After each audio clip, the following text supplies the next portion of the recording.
Hello, you beautiful people who are watching YouTube.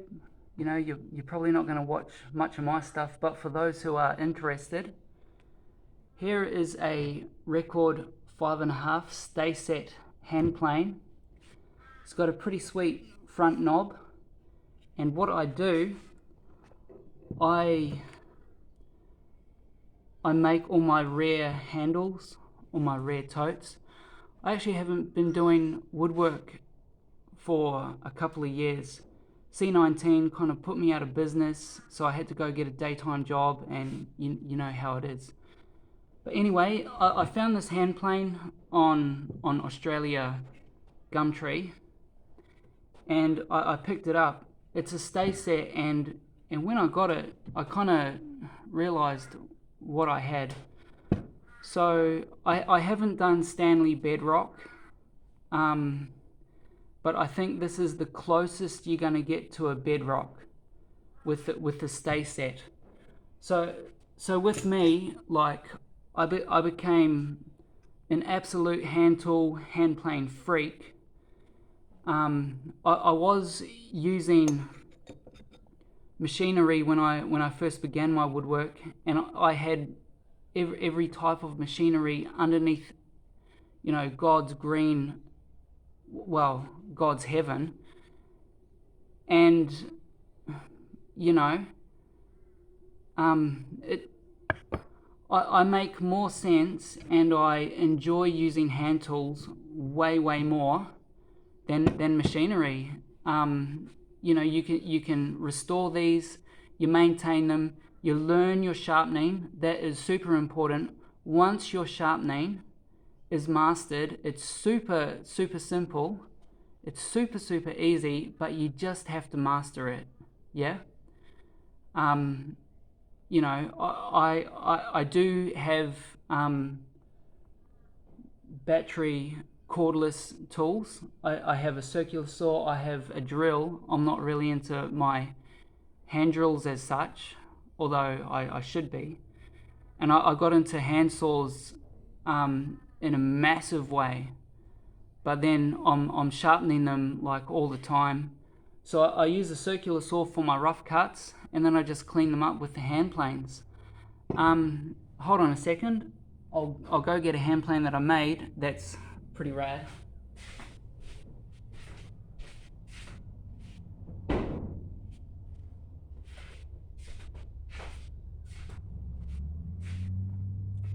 Alright, I'm back. So this hand plane here, I made this. I designed it myself, and it works beautifully. It's recycled or reclaimed hardwood timber. It's just for myself. It's the same geometry as this handle right here. So it's the same geometry. That's 60 degrees, and I find it's a beautiful angle for hand tool woodworking. It kind of pushes your hand down towards the cutting blade. Yeah, so this hand plane here, I made it. So it's just old school. Got a wedge system. I'm using just a standard blade, and they're not a chip breaker. Cap iron. There you go. The cap iron is totally unmarked. The blade is a new record blade, and that's also unmarked. I'm a huge fan of Paul Sellers, although I do put a hollow grind on my tip. I put a pretty severe hollow grind on it, about 20 degrees, because I'm sharpening, like, say, every 30 minutes when I'm, you know, doing my hand tool woodworking. I also run a little washer just here, and that's purely for stability of the cap iron. Yeah, it's not a chip breaker. It don't break chips. So anyway, that's my wooden hand plane. I think it's about a 14.5 inch or something. You know, I got the handle sticking out here, and that's proven to be like really good for balance. And yeah, anyway, so I made that. But today I want to talk to you guys about this record 5.5 stay set. So because I'm sharpening every 30 minutes, sometimes, you know, every 15 minutes, 20 minutes, I'm at my hand stone or my sharpening stone all the time. So I'll just take this lever cap off. And I do put that hollow grind on there. The reason why I run a hollow grind is because I'm sharpening so frequently that all I'm focused on is this 1/2 mil to a mil. I don't let it get any larger than 2 mil. This is my hone angle. You'll see on my blade, she's super round, as in this way, that way there. That is round. And that's purely because I'm probably not a master at sharpening, but I find it works for me. You don't really see the indentations or the gullies in the wood as such. For my smooth plane, this one that I made again, 14.5 inch, whatever it is. I should measure it up for you guys. This is a 2-inch blade. It also has a huge concave, or what do you call it? It's not straight, it's fully curved that way. That's 2-inch. Now, you're going to get less round in that, and then this blade here. I don't even know the width of it. I'm not very good with imperial measurements. It's your next size up from the 2-inch. Yeah, so there you go. But the stay set 5.5 hand plane has a stay set cap iron, and this is the other part to it. And this was a genius idea back in its day, because you would find, I think craftsmen would set their grind angle on a daily basis, and throughout the day they would be going to their sharpening stone just to maintain that hone edge on their cutting iron. Yeah. And then after the day's done, the next day they get to work, or wherever they work. They might work at home. They then go and reset their grind angle. Whereas for me, I was continually moving this, yeah, back and forwards, and then resetting it too frequently for my liking. Okay, so I took a gamble. It was a gamble. I ordered up a Lee Nielsen, an LN. I'll just call it LN because I, might not be pronouncing his name correctly. I live in Australia. I'm from New Zealand, so I ordered up a cap iron. They call it a chip breaker on the website. And this stay set cap iron, I think it's a cap iron, is super thick. It looks to be about 4 mil thick. The LN cap iron is the same thickness. But what I'm running here, people have done the reviews on YouTube, and especially Paul Sellers. He says all blades, they're just the same. So this is just a cheap stock Stanley cutter or blade. Yeah. So I'm just running a cheap stock Stanley blade, and the reason why I'm doing that is because I chew through the length of my blades. I do have Veritas blades, and they're thick, they're nice, they're juicy, but man, when I'm hardcore into my hand tool woodworking, I just chew through them. So I just choose to run a standard Stanley blade. It's just a thin thing, and it does me fine. Like, you'll find with whatever blade you're running, be it Veritas, LN, or Stanley, or Record, when you're hand tool woodworking, you just at the sharpening stone, like, so often it's not funny. And that's purely because you want to be. That's purely because you want your hand tool to perform, yeah? So anyway, when my cap iron is not stay set, I loosen off the bolt, the screw, whatever you want to call it. I slip it back to the end of the blade, tighten it up. So I never take it apart.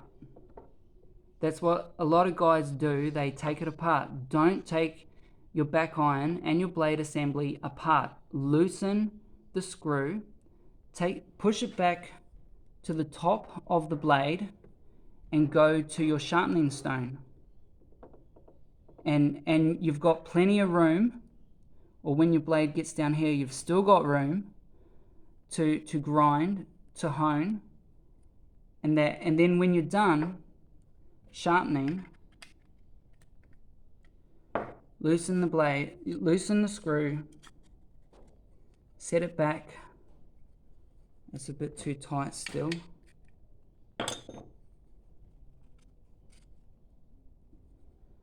Then set it back.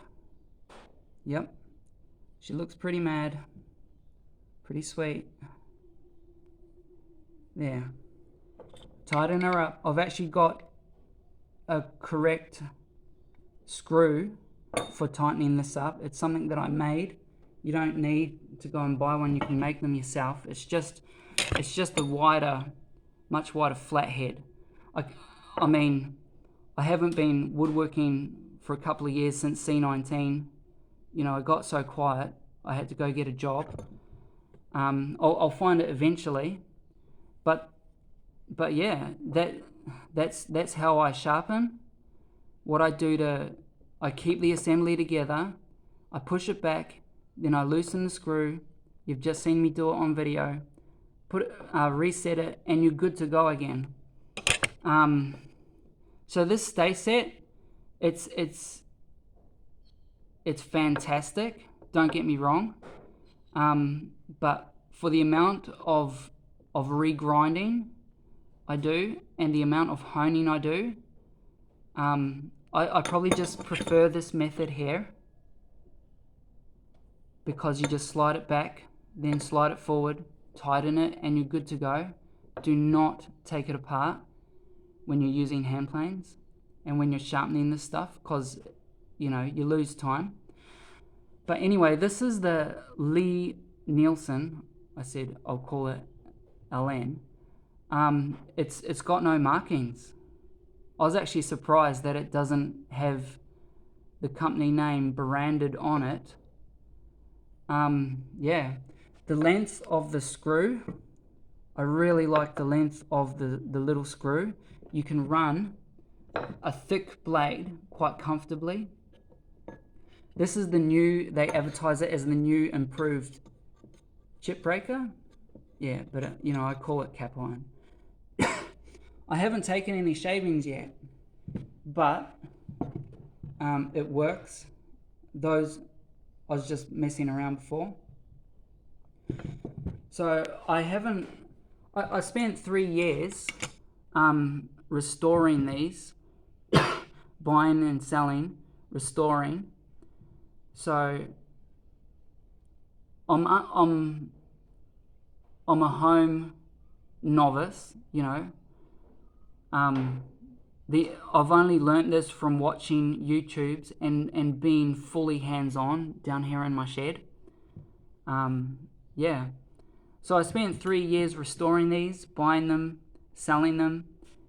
I got to the point where I had every hand plane underneath heaven.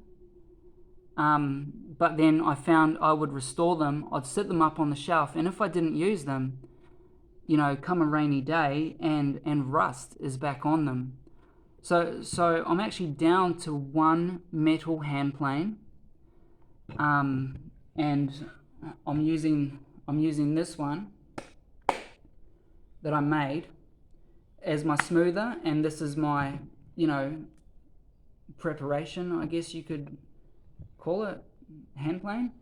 I've also just got a fully stock, 60.5 Stanley hand plane, the narrow one.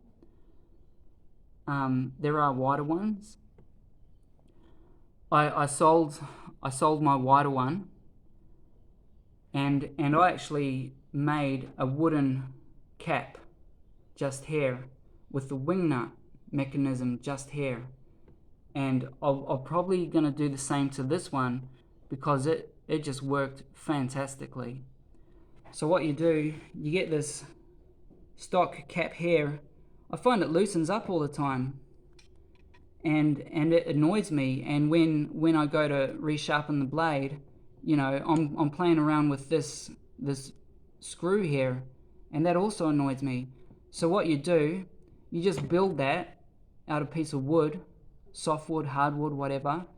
You run a bolt down here, cap it off with a wing nut, and it's a far superior holding mechanism, cap iron holding mechanism for these little block planes. So the reason why I haven't gone Veritas is, well, I got onto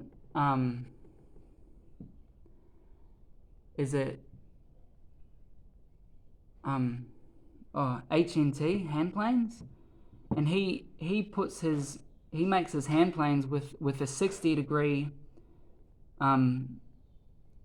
blade bed and 55, and for Australian hardwood timbers.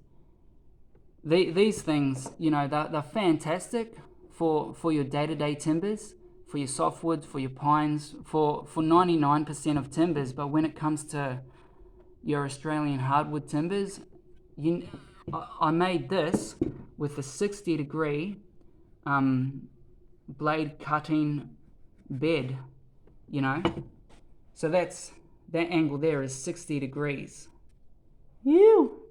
It makes a world of difference. So this is your standard 45 degree, and you can't okay, so Veritas, they make their irons, but they make their irons larger than your 30 degree, just there. And I'm running like a 20 degree hollow grind, and I think his name is Terry Gordon at HNT Gordon Hand Planes. He was saying, he's got videos, he was saying your 30 degree cutting iron is gonna give you the best results the longest, and he doesn't switch out his grind or hone angle. He switches out the cutting iron or the blade bed angle. So that's what I've done in this one. That's 60 degrees. This was my second homemade hand plane. I have made a first one. You might see it like on my Facebook and Instagram, when I used to be into it hardcore. Yeah. Anyway, yeah, it's not really a review. It's just showing you this product. This LN cap iron, it might not work. It might not work in your standard hand planes. I mean, it's working here in my record 5.5 stay set, and I kind of needed to go with a thick cap iron to match the original. The reason why I went LN is because Veritas never had them in stock, and I'm like, well, I've got to build a bench. Like I sold my previous setup to a guy who was interested, and I thought, man, if this guy's interested, I'll help him out. Anyway, so the reason why I haven't gone Veritas or Lee Nielsen hand planes as of yet, or Stanley Bedrock, is because Lee Nielsen has probably perfected the Bedrock design, and I would love to go Lee Nielsen, but I just got to get my head around the price point.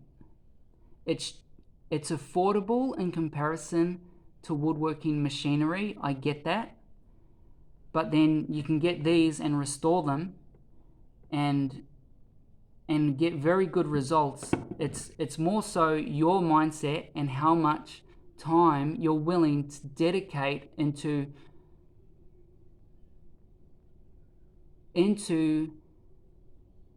how you see yourself as a craftsman, so to speak. So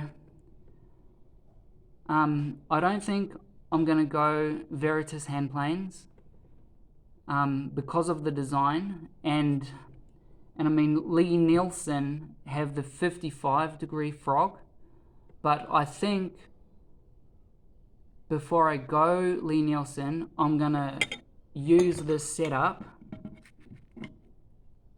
and I'm just going to contemplate for way longer purely because of the price point. You know, it is affordable compared to machinery, but like I said like 2 seconds ago, you can buy these things, you can restore them. There are videos, go check out Paul Sellers. There are other guys who restore them as well. There is a right way to restore these. There is a wrong way to restore these. You'll find it all out as you watch and as you research, do your own research and stuff. So, yeah, that's where I am currently with.